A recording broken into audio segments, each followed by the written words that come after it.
Hi everyone, I'm Catherine, the artist behind Bigelow Fine Arts. My adventure into the Enchanted Forest continues, and I am inviting you to come along and join me. I have my map and artifacts with me, and my supplies have been made ready for this long adventure to seek the mystery in the castle at the center of the Enchanted Forest. If you are up for the adventure, grab your gear and let's begin this journey together.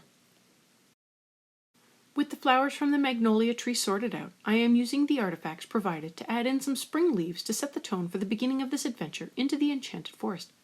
Many spring leaves appear to be bright green, and I wanted this tree to have nice bright leaves.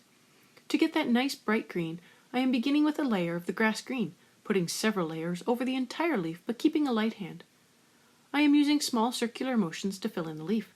I want a good layer of color, but I also want to be able to add more color over the green to brighten it up if needed.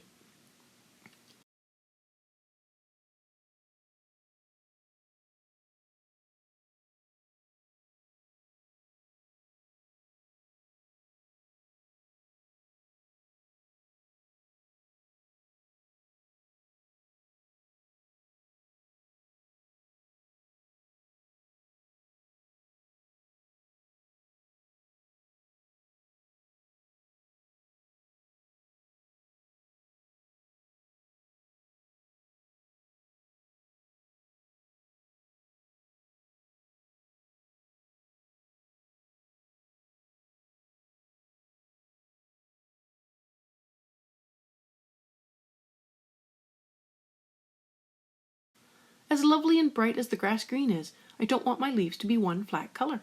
Not only will they look strange, but leaves don't appear to be one color. They reflect the sun, they have a curl to them, and they flutter in the breeze. They are dynamic, moving, and alive, and I want to reflect that here, even if they all look about the same. So digging into my bag of artifacts, I find a darker green in the permanent green and begin to add in a hint of darkness to the base of each leaf. I am not pushing hard, but I am adding in enough layers to make the permanent green visible over the grass green. I know I might be coming back in with more grass green because that is what I do. So I want to go in with more layers than I think I need now to have less layers later.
The leaves can stand to be a little brighter.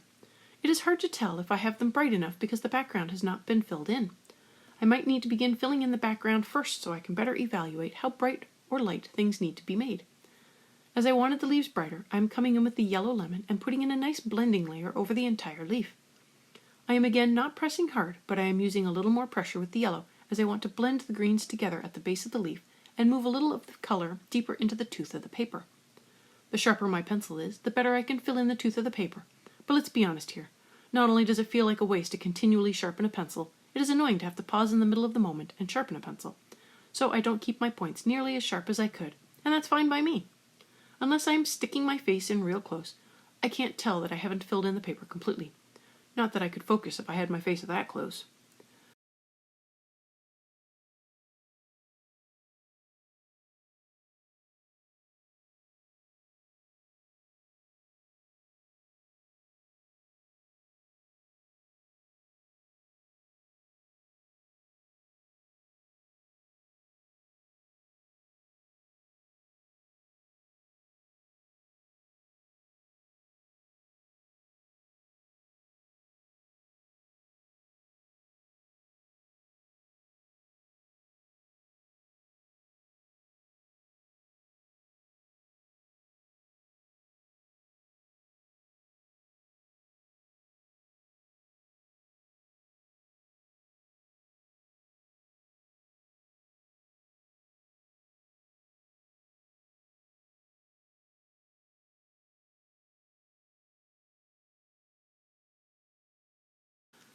I want to begin filling in the trunk to set the scene a little more. For the shadows, I come in with my dark sepia and add them in on the left side of any part of the thicker branches and what little bit of the left of the trunk I can see. I have set my light source lower and to the right. I use a light hand for the shadows, as it is always a little harder to tell how dark to go when it is the first layer. But I like to block off my shadows, add my color, then come back in and darken my shadows as needed later. I also started filling in the spaces under the roots and realized I didn't like how it was looking, so I stopped. I need to think about what I want to do with that space. I assumed I would just make it dark, but now I'm unsure that that will look good. So I will erase back what I put there and wait for inspiration.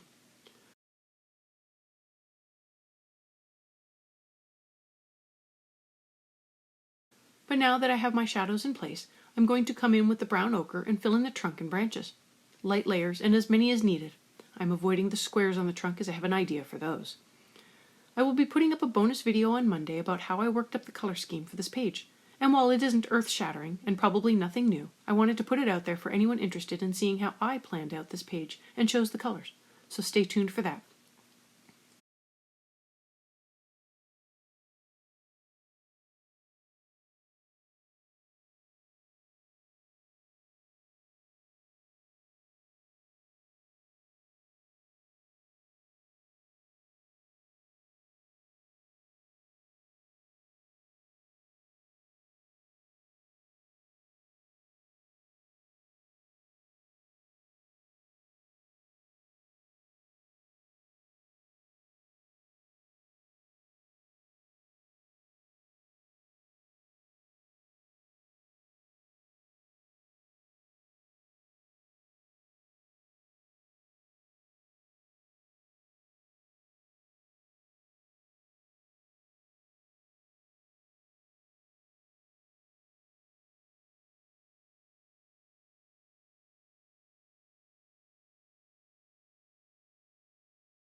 Now that I have a base layer of color down, I am coming in with the walnut brown to make it more brown and also darken up the trunk a little more.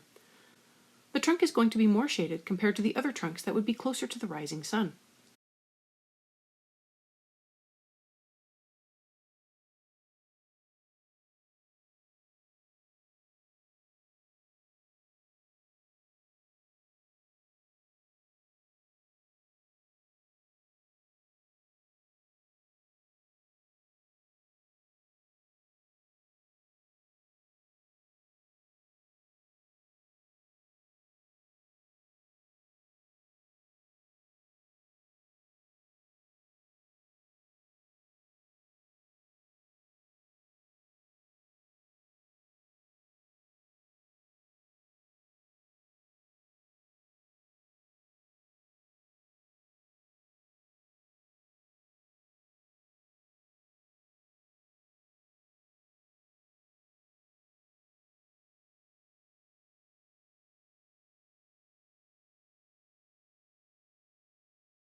I layer in more brown ochre, carefully working my way around all the tiny squares.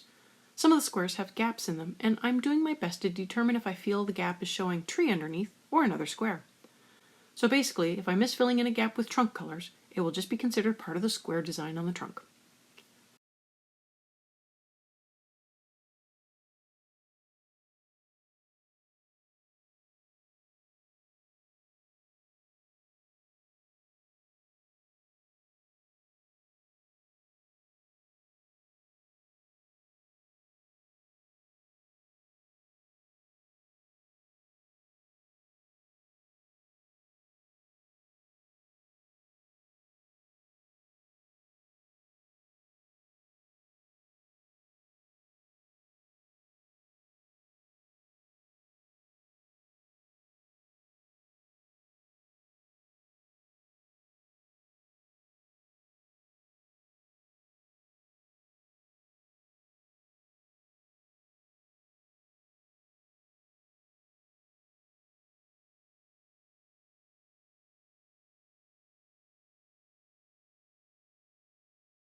To fill in the trunk more and also fill in the paper more, I am coming in with the warm gray too.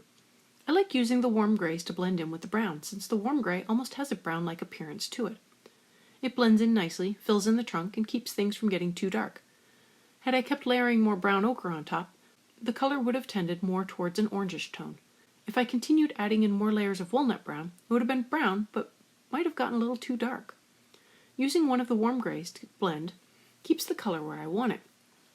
I can darken it a little if I had chosen something darker, or I could even lighten things up a little if I had gone with something lighter. It is a balancing act. I went with the gray too, which does add in a little bit of a lightening effect to the trunk and blends things together nicely. I touch up the trunk a little more with the brown ochre.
For the square design on the trunk, and as I will further explain in Monday's bonus video, I felt that the shapes reminded me of lichen. So I put down a base layer of the green gold. I put that down over all the squares, not worrying about where shadows would be. I then brought in the yellow lemon, and I randomly filled in certain parts of the square to brighten up some of them while leaving other parts darker. It gives the lichen a little bit of character, but doesn't make it stand out or detract from the tree as a whole. In fact, the green gold almost blends in with the ochre base color of the trunk, and the yellow lemon helps it stand out a little more.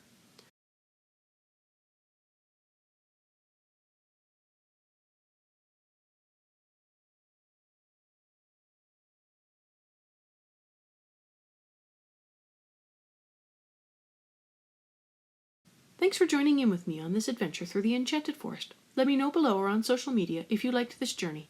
I'd love to know what you think. I'm on MeWe and would love to build a coloring community there with everyone to share art, talk art, and discuss supplies.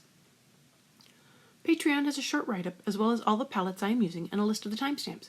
It's available for everyone. If you have any questions or page requests, please leave them below or reach out to me on social media. I put in a list of chapter breaks in the show notes as well as a list of equipment I like to use. If you use any of my affiliate links, it really helps me out without costing you a thing. I want to thank you all so much for coming along and joining in with me on this coloring journey. I appreciate all my subscribers and look forward to more of you joining in and coloring along with me. Please like, share, and subscribe to help that happen. Until next time, happy coloring.